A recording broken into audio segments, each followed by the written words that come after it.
ونعوذ بالله من شرور أنفسنا وسيئات أعمالنا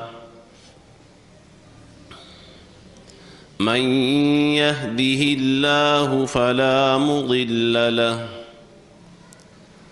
ومن يضلل فلا هادي له وأشهد أن لا إله إلا الله وحده لا شريك له وأشهد أن محمدًا عبده ورسوله يا أيها الذين آمنوا اتقوا الله حق تقاته ولا تموتن إلا وأنتم مسلمون يا أيها الناس اتقوا ربكم الذي خلقكم من نفس واحدة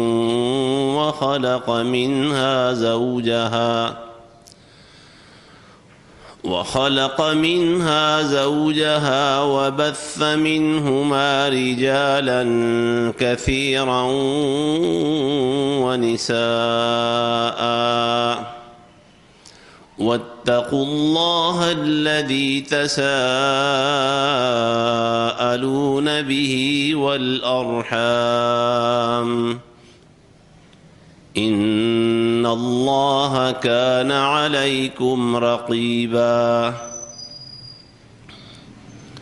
يا أيها الذين آمنوا اتقوا الله وقولوا قولا سديدا يصلح لكم أعمالكم ويغفر لكم ذنوبكم ومن يطع الله ورسوله فقد فاز فوزا عظيما اللهم صل على محمد وعلى آل محمد كما صليت على إبراهيم وعلى آل إبراهيم إنك حميد مجيد اللهم بارك على محمد وعلى آل محمد كما باركت على إبراهيم وعلى آل إبراهيم إنك حميد مجيد أما بعد فإن خير الحديث كتاب الله وخير الهدي هدي محمد صلى الله عليه وسلم وشر الأمور محدثاتها وكل محدثة بدعة وكل بدعة ضلالة والضلالة في النار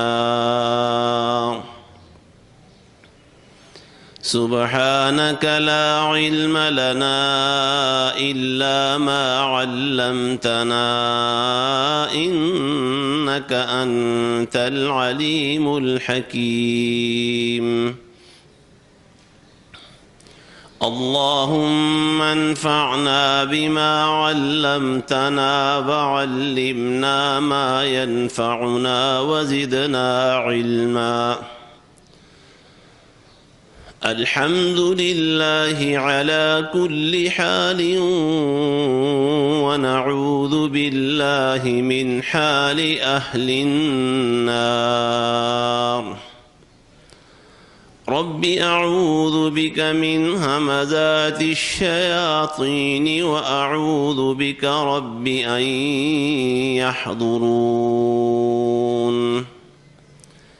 أعوذ بالله السميع العليم وبوجهه الكريم وسلطانه القديم من الشيطان الرجيم.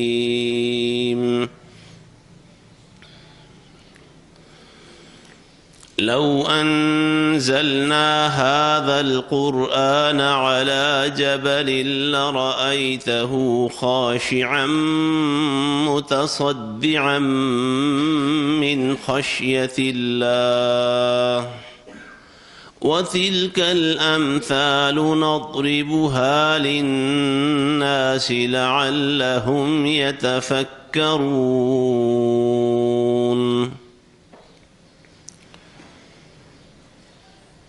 اگر یہ قرآن ہم نے کسی پہاڑ پر اتارا ہوتا یقیناً تم اس پہاڑ کو ایسا دیکھتے کہ دبنے والا، لرزنے والا اور اللہ کے ڈر کی وجہ سے پھٹ جانے والا.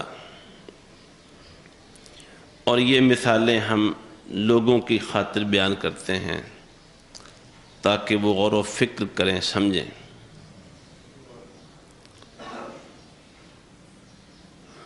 عرض یہ کیا جا رہا تھا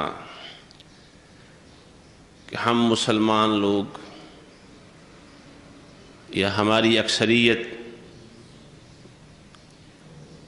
ہم اکثر اوقات قرآن مجید اپنے اوپر طاری نہیں کرتے، اپنے آپ کو قرآنی حکموں کا مخاطب نہیں بناتے، مخاطب نہیں سمجھتے. ایک کان سے سن کر دوسرے کان سے نکال دیتے ہیں. یہی وجہ ہے کہ قرآن کا ہمارے اوپر اثر نہیں ہوتا. عملی زندگی میں قرآن کا رنگ نظر نہیں آتا. جب ہم زندگی کے بڑے بڑے فیصلے کر رہے ہوتے ہیں، اپنی زندگی کو کامیابی سے ہمکنار کرنے کے لیے کوئی اقدامات کر رہے ہوتے ہیں تو ان میں قرآن کا رنگ نہیں ہوتا. اس کی وجہ یہ ہے قرآن سنتے ضرور ہیں، پڑھتے بھی ہیں، لیکن اس خیال کے بغیر پڑھتے ہیں کہ یہ ہمارے لیے کتاب ہدایت ہے، یہ قرآن ہمیں خطاب کر رہا ہے. یہ ذہن میں نہیں ہوتا کہ قرآن ہمیں ایڈریس کر رہا ہے، ہمیں کہہ رہا ہے، ہمیں بلا رہا ہے. حالانکہ اللہ تعالیٰ نے فرمایا ہے لَقَدْ أَنزَلْنَا إِلَيْكُمْ كِتَابًا فِيهِ ذِكْرُكُمْ، ہم نے تمہاری طرف وہ کتاب بھیجی ہے جس میں تمہاری باتیں ہوئی ہیں، جس میں تم سے خطاب کیا گیا ہے، جس میں تمہیں نصیحت کی گئی ہے، جس میں تمہاری بلائی، تمہاری دنیا اور آخرت کی کامیابی اور کامرانی کی باتیں کی گئی ہیں. لیکن ہم ہیں بدکنے والے گدھے. قرآن نے جیسے کہا ہے کہ شیر کو دیکھ کر جنگلی گدھے بدکتے ہوئے، خوف زدہ ہوتے ہوئے دور بھاگ جاتے ہیں. یہ انسانوں کی بات اللہ نے کی ہے. کأنہم حمر مستنفرہ فرت من قسورہ. یہ اس ہستی اور ذات نے بات کی ہے اور قرآن مجید میں کی ہے جو ہمارے حالات کو ہم سے زیادہ جانتا ہے، جو ہمارے دلوں کی نیتیں، ارادے اور دماغوں میں کیا چل رہا ہے وہ ہم سے زیادہ جانتا ہے. اس نے یہ بات کہی ہے. تو قرآن پڑھتے ہوئے ہمیں چاہیے کہ ہم اپنے آپ کو قرآن کا مخاطب بنائیں، اسے اپنے اوپر طاری کریں. اللہ یہ ہم سے بات کر رہا ہے.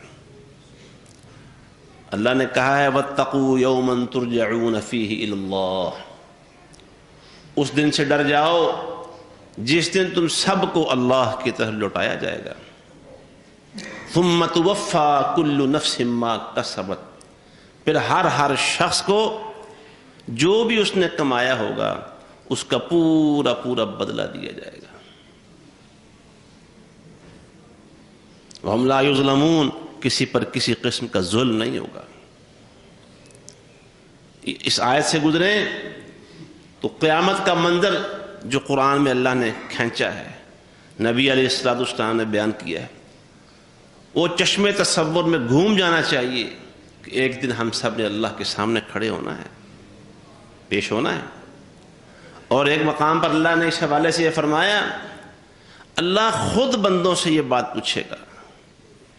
سورہ مؤمنون کا آخر رکوع ہے، جنتی اور جہنمی اپنے اپنے مقام پر جب پہنچ جائیں گے، اللہ اس کے بعد پوچھے گا، قال، اللہ فرمائے گا، کم لبثتم فی الارض عدد سنین، بتاؤ زمین پہ کتنی دیر ٹھہر کے آئے ہو۔ اللہ خود بات کرے گا اپنے بندوں سے، وہ خود پوچھے گا، کم لبثتم فی الارض عدد سنین، بتاؤ کتنی مدت گزار کے آئے ہو۔ قالوا لبثنا یوما او بعض یوم فاسأل العادین، کہیں گے یا اللہ ایک دن ٹھہرے ہوں گے یا دن کا بھی کچھ حصہ ٹھہرے ہوں گے، ہمیں تو گنتی یاد نہیں، جنہوں نے ہماری مدتیں گن رکھی ہیں یا اللہ ان سے پوچھ لے کتنی دیر ٹھہرے۔ پھر اللہ کیا کہے گا، قال ان لبثتم الا قلیلا لو انکم کنتم تعلمون، تم بہت تھوڑی مدت ٹھہر کے آئے ہو زمین میں، کاش کہ تم اس حقیقت کو سمجھ لیتے۔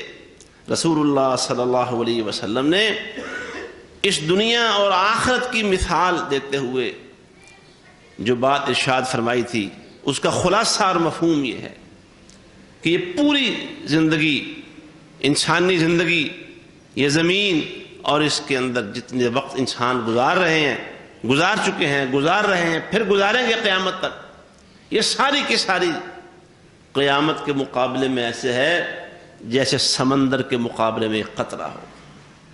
یہ دنیا ساری کی ساری ایک قطرہ ہے اور اس کے مقابلے میں آخرت نہ ختم ہونے والا سمندر ہے۔ تھوڑا سا عرصہ ٹھہرے ہو۔ پھر اللہ فرمائے گا، افحسبتم انما خلقناکم عبثا، تم یہی سمجھتے رہے ہو نا کہ تمہیں میں نے بیکار پیدا کیا تھا، پیدا ہو گئے ہیں مر جائیں گے، کوئی حساب کتاب نہیں، کوئی بدلہ نہیں، یہی سمجھتے رہے ہو۔ وَأَنَّكُمْ إِلَيْنَا لَا تُرْجَعُونَ، اور تم یہ سمجھتے رہے ہو کہ تم نے اپنے مالک کی طرف لوٹ کے نہیں جانا۔ اللہ بندوں سے بات کرے گا، اور جو بندے ہیں اللہ کے قرآن کا اپنے آپ کو مخاطب بنانے والے کہ ہم مخاطب ہیں قرآن کے، ان کی حالت و کیفیت کیا ہوتی ہے؟ جب سورہ بقرہ کی آخری رکوع کی پہلی آیت نازل ہوئی، للہ ما فی السماوات وما فی الارض وَإِن تُبْدُوا مَا فِي أَنفُسِكُمْ أَوْ تُخْفُوهُ يُحَاسِبْكُمْ بِهِ اللَّهُ، اپنے دلوں کی باتیں دلوں میں رکھو یا اس کا اظہار کر دو، اللہ نے اس کا حساب ضرور لینا ہے، ان کا حساب ہوگا، دل کی باتوں کا بھی حساب ہوگا۔ یہ آیت نازل ہوئی، صحابہ کرام پر بڑی گراں گزری۔ گراں کس طرح ہے کہ اللہ کے نبی کیسے جان چھوٹے گی؟ دل ہیں، خیالات آ ہی جاتے ہیں، اچھے آتے ہیں تو برے بھی آتے ہیں، انسان کو اپنے خیالات پہ کنٹرول نہیں ہو سکتا۔ اللہ کے نبی کیسے چھٹکارا ہوگا؟ اللہ کے نبی علیہ السلام نے فرمایا، بھی دیکھو اب اللہ کا فرمان ہے، یہ تو اب ہونا ہی ہے، اللہ نے کہا ہے کہ حساب ہوگا، وہ تو وہ ہونا ہی ہونا ہے۔ صحابہ کرام اس پر جم گئے، مان لی بات، ڈر گئے، خوف زدہ ہو گئے۔ اس کے بعد پھر آخری دونوں آیتیں جب نازل ہوئیں تو اللہ نے پھر نبی علیہ السلام کی اور صحابہ کرام کی تعریف فرمائی کہ آمن الرسول بما انزل الیہ من ربہ والمؤمنون، یہ ہمارے پیغمبر محمد صلی اللہ علیہ وسلم اور جو ایمان والے ہیں ہر اس چیز پر ایمان لا چکے ہیں جو اللہ نے ان پر اتاری ہے۔ یہ گواہی کس نے دی؟ اللہ سبحانہ و تعالی، کہ نبی نے بھی وہ بات مان لی جو اللہ نے اتاری تھی، اور ایمان والوں نے بھی وہ بات مان لی۔ کل آمن باللہ وملائکتہ وکتبہ ورسلہ لا نفرق بین احد من رسلہ۔ اور آگے کیا؟ ایمان والوں کی کیفیت جب قرآن کا اپنے آپ کو مخاطب بناتے ہیں کہ قرآن مجھ سے مخاطب ہے، اللہ مجھ سے بات کر رہا ہے، تو پھر رزلٹ کیا نکلتا ہے؟ قالوا سمعنا واطعنا، انہوں نے کہا یا اللہ ہم نے تیرا فرمان سن لیا اور تسلیم کر لیا. غفرانک ربنا، اے ہمارے رب ہم تیری غفران چاہتے ہیں، تجھ سے معافی چاہتے ہیں، اے اللہ ہمیں معاف کر دے. وَإِلَيْكَ الْمَصِيرُ، اور ایک نہ ایک دن ہم نے واپس لوٹ کے تیرے ہی پاس آنا ہے. مخاطب بنائیں. اللہ کہتا ہے وَاتَّقُوا يَوْمًا تُرْجَعُونَ فِيهِ إِلَى اللَّهِ، ڈرو اس دن سے جس دن تم سب کو اللہ کی طرف لوٹایا جائے گا. یقین سے بتائیے جب اس دن کا ڈر دل دماغ پہ، فیصلوں اور ارادوں پر، نیتوں پر پہرے بٹھائے ہوئے ہوگا، انسان کسی کے ساتھ ڈنڈی مارے گا، ناانصافی کرے گا، کسی کا حق دبائے گا، کسی کا حق لینے کی کوشش کرے گا؟ کبھی نہیں کرے گا، ممکن نہیں ہے. اور پھر قرآن کیا کہتا ہے؟ آئیے اپنے آپ کو قرآن کا مخاطب بنائیں. آگے بڑھتے ہیں. فرمایا یا ایھا الذین آمنوا اتقوا اللہ وکونوا مع الصادقین. اللہ ایمان والوں سے مخاطب ہے. اے ایمان والو اتقوا اللہ، اللہ سے ڈر جاؤ، وکونوا مع الصادقین، اور سچے لوگوں کے ساتھ شامل ہو جاؤ. تم جھوٹ چھوڑ دو، سچوں کے ساتھ شامل ہو جاؤ. سورہ توبہ کی آیت ہے، سچ بولو. اور اس سے پہلے ان 3 صحابہ کا قصے کی طرف اشارہ ہوا ہے جو غزوہ تبوک سے پیچھے رہ گئے تھے، اور انہوں نے پیچھے رہنے کے لیے اللہ کے نبی صلی اللہ علیہ وسلم کے سامنے جھوٹے عذر نہیں تراشے تھے، سچی بات کی کہ اللہ کے نبی سستی ہو گئی ہے. حضرت کعب بن مالک رضی اللہ تعالی عنہ اور 2 ساتھی ان کے سستی ہو گئی. اللہ کے نبی علیہ الصلوۃ والسلام نے ان سے بائیکاٹ کر دیا، 50 دن تک ان سے بات چیت نہیں کی، صحابہ کرام کو منع کر دیا. ان کے گھر والیوں کو، ان کی گھر والیوں کو کہا کہ اب میکے چلی جاؤ اپنے شوہروں کو چھوڑ کر. سیدنا کعب بن مالک رضی اللہ عنہ فرماتے ہیں میری بیوی چلی گئی، میں کام کاج میں ہمت والا تھا، جوان تھا، میرے دوسرے دونوں ساتھی بوڑھے تھے، ضعیف تھے. ان کی بیویوں نے جا کے کہا اللہ کے نبی صلی اللہ علیہ وسلم ہمارے خاوند اپنے کھانے پینے کا بندوبست نہیں کر سکتے، اگر آپ ہمیں اجازت دیں ہم صرف ان کے لیے کھانے کا بندوبست کرنے کی خاطر ان کے گھروں میں رہ لیتی ہیں، اگر آپ اجازت دیں تو. اگر آپ اجازت دیں. ایمانداری دیکھیے ذرا، سیکیورٹی کیمرے نہیں تھے، CCTV کیمرے نہیں تھے، خبردار کیمرے کی آنکھ دیکھ رہی ہے. دل میں یہ تھا کہ ہمارا رب دیکھ رہا ہے. ایمان یہ ہے. انہی کو یہ کہا گیا ہے یا ایھا الذین آمنوا، جن کے دلوں میں یقین ہو کہ وہ دیکھ رہا ہے. ہم نے بھی کبھی سوچا ہے کہ جس کسی کے ساتھ جو سلوک بھی کر رہے ہیں، جو رویہ کر رہے ہیں، وہ دیکھنے والا دیکھ رہا ہے اور اس کے ہاں جا کے اس کا حساب ہونا ہے. یہ بات جب دل میں بیٹھ جائے کہ مجھ سے حساب ہوگا، پل پل کا حساب دینا ہے، ایک ایک عمل کے بارے میں وہاں باز پرس ہو سکتی ہے، تو پھر انسان کسی کے ساتھ کوئی ٹیڑھا معاملہ کر سکتا ہے؟ نہیں کر سکتا. اے اللہ کے رسول اجازت دیجئے ہم اپنے شوہروں کے گھر میں رہیں گی، اور اس بات کی ضمانت کہ صرف ان کا کھانا پکے گا، باقی ہر قسم کے تعلقات سے انکار رہے گا. وقت گزرتا گیا، اللہ نے ایک دن آیات نازل کر دی، اللہ نے ان 3 لوگوں کی توبہ قبول کر لی ہے. وعلى الثلاثة الذين خلفوا حتى إذا ضاقت عليهم الأرض بما رحبت وضاقت عليهم أنفسهم وظنوا أن لا ملجأ من الله إلا إليه.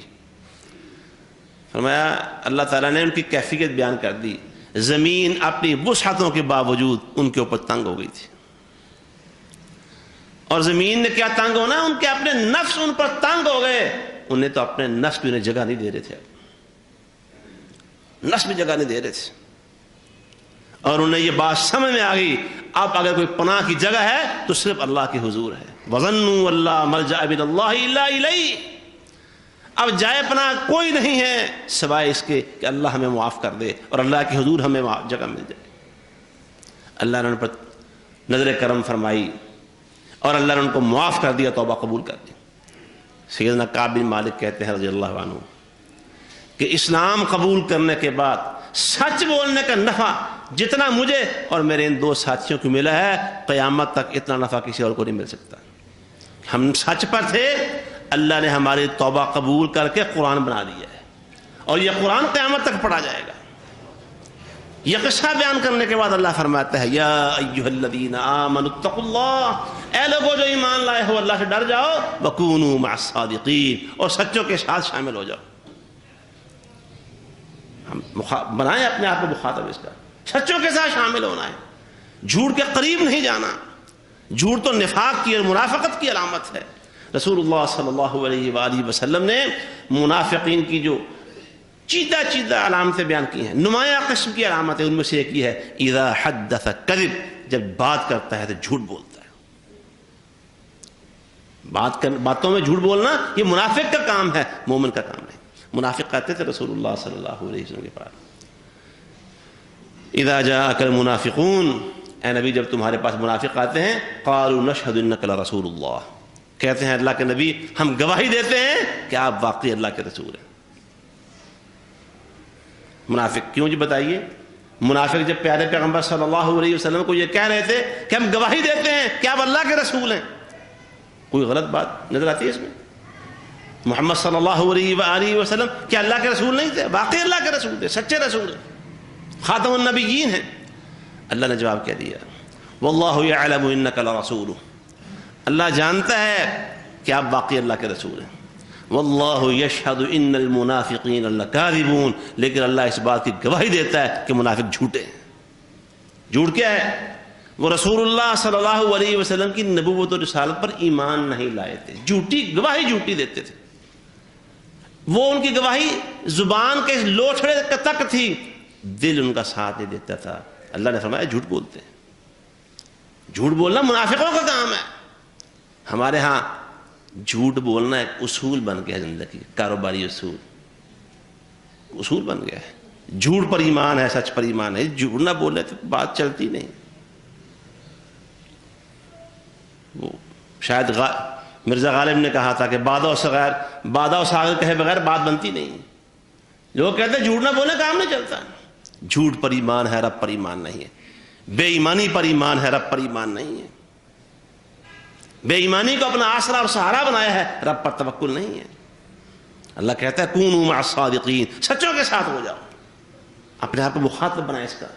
اللہ ہم سے کہہ رہا ہے، اللہ قرآن میں مخاطب ہے ہم سے، انسانوں سے، یا ایھا الناس انتم الفقراء الی اللہ، یا ایھا الناس انتم الفقراء الی اللہ واللہ هو الغنی الحمید۔ اے لوگو تم سارے کے سارے اس اللہ کے آگے فقیر ہو، تم محتاج ہو۔ دنیا کے بادشاہ بھی، سرمایہ دار بھی، جاگیروں کے مالک بھی، چھوٹے بڑے سب کے سب اللہ کے آگے فقیر ہیں۔ اپنے آپ کو اللہ کے آگے فقیر سمجھیں، محتاج سمجھیں۔ اور تو کیجئے، ہم میں سے کتنے لوگ ایسے ہیں کہ شاید انہیں کبھی اللہ سے یہ کپڑا مانگنے کی نوبت نہ آئی ہو، اللہ نے بغیر مانگے دیے ہوئے۔ کتنے ایسے ہیں جن کو کبھی روٹی کے لیے اللہ سے مانگنا نہیں پڑا کہ ہمیں روٹی کھلا، وہ بغیر مانگے دے رہا ہے کہ نہیں دے رہا؟ اگر ہمیشہ نہیں تو اکثر ایسا ہو رہا ہے۔ ہم میں سے کتنے ایسے ہیں کہ شاید انہیں زندگی میں کبھی اللہ سے صحت کی دعا نہ کرنا پڑی ہو، اللہ نے تندرستی دی ہوئی ہے۔ کتنے ایسے ہیں جن کو اس کے علاوہ کبھی ایسی کوئی مشکل پیش نہ آئی ہو کہ اللہ سے مانگنا پڑے کہ اللہ یہ میری مشکل دور کر دے۔ غور کریں، بلکہ یہ زندگی ہماری، یہ وجود ہم نے اللہ سے مانگ کے لیا ہے؟ جی اللہ سے مانگ کے لیا ہے؟ نہیں لیا۔ جب ہم بات نہیں کر سکتے تھے، بول نہیں سکتے تھے، ماں کی گود میں تھے، اللہ تب بھی ہمیں کھلا پلا رہا تھا، ہمارے لباس کا تب بھی اللہ نے بندوبست کر رکھا تھا۔ ایک صاحب فوت ہوئے، چھوٹے چھوٹے 4 بچے تھے، چھوٹے چھوٹے، تو غریب آدمی تھے فوت ہونے والے، لوگ ترس کھا رہے تھے، جی بچوں کا کیا بنے گا، کیا بنے گا بچوں کا، کیا بنے گا؟ 4 بچے، کوئی آرمی میں بہت بڑا آفیسر بن گیا، کوئی جج لگ گیا، کوئی بہت بڑا بزنس مین بن گیا، ایک آدھ کا اور اچھا کام، چاروں کے چاروں لوگ اب دانتوں میں انگلیاں دے کے کہتے تھے کہ یہ اہتمام تو ان کا باپ بھی نہیں کر سکتا تھا جو اللہ نے ان کے لیے کر دیا ہے. وہ کس طرح کیسے کیسے بغیر مانگے، بغیر اسباب کے، بغیر ذرائع کے اپنے بندوں کو دیتا ہے اور کہتا ہے یا ایھا الناس انتم الفقراء الی اللہ. اللہ کے آگے فقیر ہو تم، اور کبھی اپنا فقر اور محتاجی اللہ کے سامنے رکھا کریں. سب کچھ ہوتے ہوئے بھی، کپڑے ہیں پھر بھی کہے یا اللہ میں تیرا فقیر ہوں، صحت ہے پھر بھی اللہ سے کہے یا اللہ میں مانگتا ہوں تیرا. ہم میں سے کتنے ایسے ہیں جن کو اللہ نے اولاد مانگے بغیر دی ہوئی ہے؟ دی ہے کہ نہیں دی؟ دعا کرنا پڑی؟ ڈاکٹر حکیموں کا چکر لگانا پڑے؟ نہیں لگانا پڑے. دیتا ہے کہ نہیں بغیر مانگے؟ بغیر مانگے دیتا ہے، ضرورت سے زیادہ دیتا ہے، بلکہ اوقات سے بھی زیادہ دیتا ہے. ہماری اوقات نہیں اتنی ہوتی جتنی اللہ دے دیتا ہے. اگر ہم سب غور کریں، سب غور کریں، ڈوبیں اپنے آپ کے اندر، گریبان میں جھانکیں، شاید ہم میں سے ہر شخص ایسا ہوگا اللہ نے اسے اس کی اوقات سے زیادہ دیا ہوا ہے. یہ بندے کا کام ہے کہ وہ سمجھے اپنے آپ کو کہ میں بندہ ہوں اس کا، میرا آقا ہے، شہنشاہ ہے، میں غلام ہوں اس کا. اللہ کے آگے اقرار کرے یا اللہ میں تیرا غلام ہوں، میں تیرا فقیر ہوں. رسول اللہ صلی اللہ علیہ وسلم نے دعا سکھائی. سیدنا عبداللہ ابن مسعود رضی اللہ تعالی عنہ نے وہ دعا بتائی، اللہ کے آگے دعا کا انداز بتایا میرے پیارے نبی نے. اللہم انی عبدک، اے اللہ میں تیرا غلام ہوں، ابن عبدک تیرے غلام کا بیٹا ہوں، ابن امتک میں تیری باندھی کا بیٹا ہوں. کیا مطلب؟ یا اللہ ہم جدی پوچھتی تیرے غلام ہیں. شادی بیاہوں پر شہروں میں اب وہ سلسلہ ختم ہو گیا ہے، دیہاتوں میں اب بھی جو بڑے گھرانے، اونچے گھرانے، زمیندار اور فلانے، جو گاؤں کے مراسی آتے ہیں نا شادیوں پر، شجرہ نسب بیان کرتے ہیں ان کا، اور اپنا بھی شجرہ نسب بیان کرتے ہیں. چودھری صاحب ویسے جدی پوچھتی توڑے مراسی ہیں ایسے، ہمارا باپ بھی آپ کا مراسی تھا، ہمارا دادا بھی ایسا تھا، فلاں بھی. یہ باتیں وہ کیوں کرتے ہیں کہ چودھری صاحب کو رحم آ جائے اور 4 ٹکے ہمیں زیادہ دے کے چلے جائیں.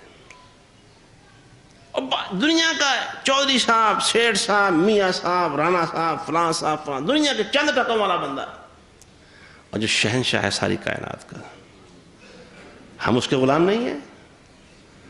ہمارے آباء و اجداد اس کے غلام نہیں ہیں؟ ہماری مائیں اللہ کی باندیاں نہیں ہیں؟ خود ہم اللہ کے غلام نہیں ہیں؟ تو پھر اس غلامی کا اللہ کے آگے اظہار کرنے میں کیا تعمل؟ کیوں سستی ہے؟ اقرار کریں اللہ کے سامنے، سجدے میں سر رکھ کے یا اللہ تیرا غلام آیا ہے، تیرا فقیر آیا ہے. ہاتھ اٹھا کے اللہ کے سامنے ہاتھ پھیلا کے کہیں اللہ کو اے اللہ میں تیرا فقیر ہوں، تیرا محتاج ہوں، تیرے بغیر میرا گزارا نہیں ہے. اللہم رحمتک ارجو فلا تکلنی الی نفسی طرفۃ عین. اے اللہ مجھے صرف تیری رحمت کا آسرا ہے، صرف تیری رحمت کا آسرا ہے اور کچھ نہیں. فلا تکلنی الی نفسی طرفۃ عین. اے اللہ ایک آنکھ کے جھپکنے کے برابر بھی مجھے میرے نفس کے حوالے نہ کرنا. اے اللہ اتنی دیر بھی تیری رحمت کے بغیر میرا گزارا نہیں ہو سکتا. اللہ کے آگے اظہار کریں یا اللہ فقیر ہو تیرا. اللہ فرماتا ہے یا ایھا الناس. ناس کہاں ہے؟ دنیا کے بادشاہوں کو بھی کہا ہے، اور جو گداگر ہوتے ہیں وہ تو ہوتے ہی گداگر ہیں. سب کو کہا اے لوگو. اور قرآن میں پڑھیے یا ایھا الناس، شاید 19 مرتبہ یہ خطاب آیا ہے. یا ایھا الناس، یا ایھا الناس اعبدوا ربکم الذی خلقکم والذین من قبلکم لعلکم تتقون. یا ایھا الناس اتقوا ربکم واخشوا یوما لا یجزی نفس عن والد. اور پڑھا یا ایھا الناس انا خلقناکم من ذکر و انثی. یا ایھا الناس کا ہے اللہ رب العزت نے. اے لوگو تم سب کے سب اللہ کے فقیر ہو، محتاج ہو. امام حافظ ابن قیم رحمہ اللہ فرماتے ہیں کہ دیکھو فرق کتنا ہے. وہ اللہ جو غنی ہے، خالق ہے، کسی کی پرواہ ہے اسے؟ کوئی پرواہ نہیں. اللہ کو کسی کی پرواہ نہیں، اللہ کو کسی کی حاجت نہیں ہے، اللہ کو کسی کی ضرورت نہیں ہے. کسی لمحے بھی نہ وہ تھکتا ہے، نہ اسے اونگ اور نیند آتی ہے، نہ اسے مدد کی ضرورت ہے. پھر بھی وہ بہانوں سے بندوں کو بلاتا رہتا ہے. یہ اذانوں کے ذریعے بندوں کو اللہ بلاتا ہے، حی علی الصلاۃ حی علی الفلاح، اللہ بلاتا ہے. پھر یہ تو اللہ کے ہر کارے ہیں نا، یہ مؤذن اللہ کے ہر کارے ہیں، اللہ کے ایلچی ہیں. اللہ خود بھی اپنے بندوں کو بلاتا ہے. رسول اللہ صلی اللہ علیہ وسلم نے فرمایا ہر شام اور ہر صبح اللہ اپنا ہاتھ پھیلاتا ہے، لہراتا ہے اپنا ہاتھ، اپنا دامن رحمت کھول دیتا ہے. کیوں؟ صبح اس لیے کھولتا ہے رات کا گناہ گار آئے اور مجھ سے معافی مانگ لے. شام کو ایسا کرتا ہے کہ دن کا گناہ گار آئے اور رات ہونے سے پہلے مجھ سے معافی مانگ لے. اللہ کو اس کی ضرورت ہے؟ بندوں سے کوئی حاجت ہے؟ کوئی کام ہے؟ کوئی کام نہیں. اور پھر اللہ اپنے بندوں کو بلانے کے لیے رات کے آخری پہر میں رسول اللہ صلی اللہ علیہ وسلم نے فرمایا، اور آپ نے جو فرمایا وہ ہمارا ایمان اور یقین ہے کہ بالکل سچ فرمایا آپ نے. اللہ ہر رات کے آخری تیسرے پہر میں پہلے آسمان پہ نازل ہوتا ہے. ینزل ربنا کل لیلۃ فی سماء الدنیا او کما قال النبی صلی اللہ علیہ وسلم، پہلے آسمان پہ آتا ہے. اور بندہ اللہ فرماتا ہے حل من مستغفرین، کوئی بخشش مانگنے والا ہے آئے مجھ سے بخشش مانگ لے میں اسے معاف کر دوں گا. حل من سائلین، اور کوئی مانگنے والا ہے، کوئی محتاج ضرورت مند آئے مجھ سے سوال کرے میں اسے دے دوں گا. حل من مستشفین، ہے کوئی شفا مانگنے والا، بیماریوں نے جسے لاغر اور لاچار کر رکھا ہے، مجھ آئے میرے پاس مجھ سے شفا مانگے میں اسے شفا دے دوں گا. اللہ کو بندوں سے ضرورت ہے؟ کوئی کمی ہے اسے؟ کوئی کمزوری ہے؟ کیوں بلاتا ہے؟ حالانکہ وہ غنی ہے. بندے غنی نہیں ہیں، بندے فقیر ہیں، غنی وہ ہے، پھر بھی وہ بلاتا ہے آؤ میرے بندے. اللہ نے قرآن میں آواز نہیں لگائی؟ اپنے آپ کو ذرا اپنے دل دماغ کی کھڑکیاں کھولیں، اپنے سماعت کے دروازے کھولیے، مخاطب بنائیے اپنے آپ کو. اللہ نے ہمیں آواز نہیں دی؟ یا عبادی الذین اسرفوا علی انفسہم لا تقنطوا من رحمت اللہ ان اللہ یغفر الذنوب جميعا. اے میرے وہ بندو جنہوں نے گناہ کر کر کے اپنے آپ پہ زیادتیاں کی ہیں، اللہ کی رحمت سے کبھی مایوس نہ ہونا. اور وہ خود کہہ رہا ہے، وہ خود کہہ رہا ہے، گناہ گاروں کو، نافرمانوں کو، عاصیوں کو، باغیوں کو خود بلا رہا ہے. یہ اس اللہ ہی کی شان ہے. بندہ کبھی کسی کو بلا کے کہہ سکتا ہے جس کے ساتھ دل میں غصہ ہو، ناراضی ہو، اور یار آجا پائی صلح کر لیے، یک طرفہ طور پر یہی کہہ دے چلو یار میں تینوں معاف کیتا تو مینوں معاف کر دے. ایسا حوصلہ ہے کسی میں؟ یہ اس اللہ ہی میں حوصلہ ہے. اس اللہ کی شان ہے، وہ حلیم ہے اور کہتا ہے گناہ گار بندو آ جاؤ آ جاؤ، لا تقنطوا، شرمندہ نہ ہونا. کسی نے پوچھا، کسی اہل خیر سے، اہل دل سے پوچھا کہ توبہ کرتا ہوں نا ایک دفعہ، پھر دوبارہ توبہ کرتا ہوں، پھر تیسرے دفعہ شرمندگی ہونے لگ جاتی ہے مجھے کہ پہلے بھی اللہ سے معافی مانگی ہے، پھر اب شرمندگی ہوتی ہے اللہ سے معافی مانگتی. یہ بارہ کڑی مڑی یہی کام، ایک کو کام پھٹیا تو میں شیطان کو اپنی توبہ کے معاملے میں کبھی کامیاب نہ ہونے دینا. وہ اللہ تو بلاتا ہے کہ آ جاؤ میرے بندے آ جاؤ آ جاؤ. شیطان کہتا ہے کہ بس کر یار بڑی ہو گئی نہیں، کیا منہ لے کے جائے گا؟ نہیں، شیطان کو تم نے کامیاب نہیں ہونے دینا. جب غلطی ہو جائے اس اللہ کے پاس جانا، اللہ اپنے بندے کا اپنی رحمت سے استقبال فرماتا ہے. حالانکہ وہ غنی ہے، اسے بندوں کی پرواہ نہیں، حاجت نہیں، ضرورت نہیں. لیکن بندوں کا معاملہ، بات ہو رہی تھی ابن قیم رحمہ اللہ کی، وہ کہتے ہیں بندوں کا معاملہ کیا ہے؟ کوئی بندہ ایک پل بھی اس اللہ کے بغیر زندگی نہیں گزار سکتا، لیکن اللہ سے پھر بھی بے نیاز ہے. اللہ سے بے نیاز، لاپرواہ، منہ ادھر ادھر اٹھائے ہوئے اللہ سے غافل، اللہ کی یاد سے غافل، اللہ کی عبادت سے غافل، اللہ سے مانگنے سے غافل، اللہ کی شان سے غافل. وما قدر اللہ حق قدرہ، لوگ اللہ کی وہ قدر نہیں کرتے جو اللہ کی قدر کرنی چاہیے تھی. لوگ اللہ کو گالیاں نکالتے ہیں. اللہ خود یہ بات فرماتا ہے، حدیث قدسی کے اندر آتا ہے، رسول اللہ صلی اللہ علیہ وسلم نے فرمایا اللہ کہتا ہے میرے بندے مجھ کو گالیاں نکالتے ہیں، ابن آدم مجھے برا بھلا کہتا ہے.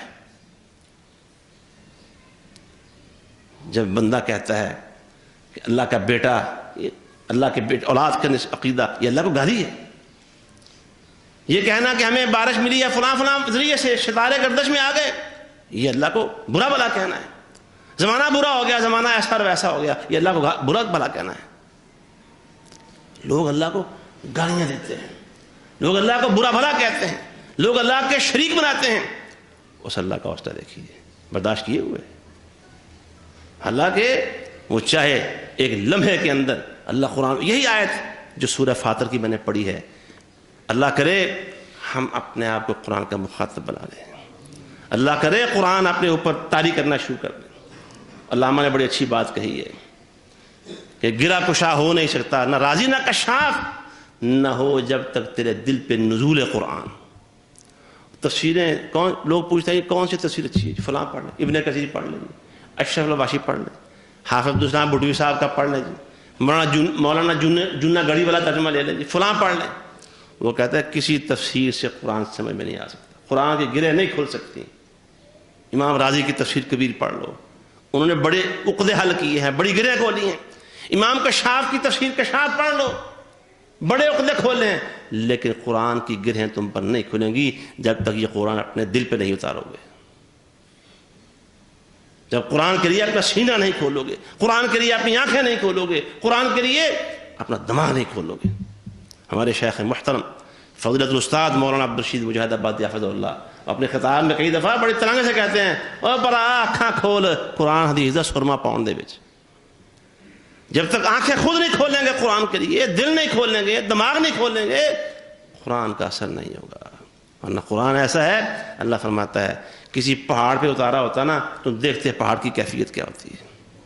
لَرَأَيْتَهُ خَاشِعًا مُتَصَدِّعًا مِّنْ خَشْيَةِ اللَّهِ.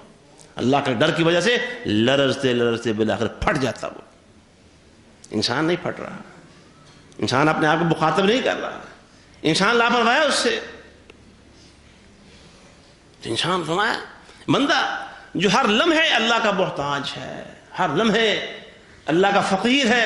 اللہ نے کہا، یہ بات میں عرض کر رہا تھا اللہ کی طاقت کتنی ہے. ان آیتوں کے بعد اللہ نے فرمایا یا ایھا الناس انتم الفقراء الی اللہ واللہ هو الغنی الحمید. آگے کیا فرمایا؟ دل ہلا کے رکھ دینے والی بات. اللہ کرے ہمارے دل دہل جائیں. اللہ فرماتا ہے اللہ کی طاقت تمہیں ہے اندازہ؟ اس اللہ کی طاقت کیا ہے؟ ان یشاء یذھبکم ویأتی بخلق جدید وما ذلک علی اللہ بعزیز. اللہ چاہے تم سب کو ایک ہی لمحے کے اندر ملیا میٹ کر دے اور تمہاری جگہ پہ ایک دوسری قوم لا کے آباد کر دے. وما ذلک علی اللہ بعزیز. اللہ کے لیے بالکل مشکل نہیں.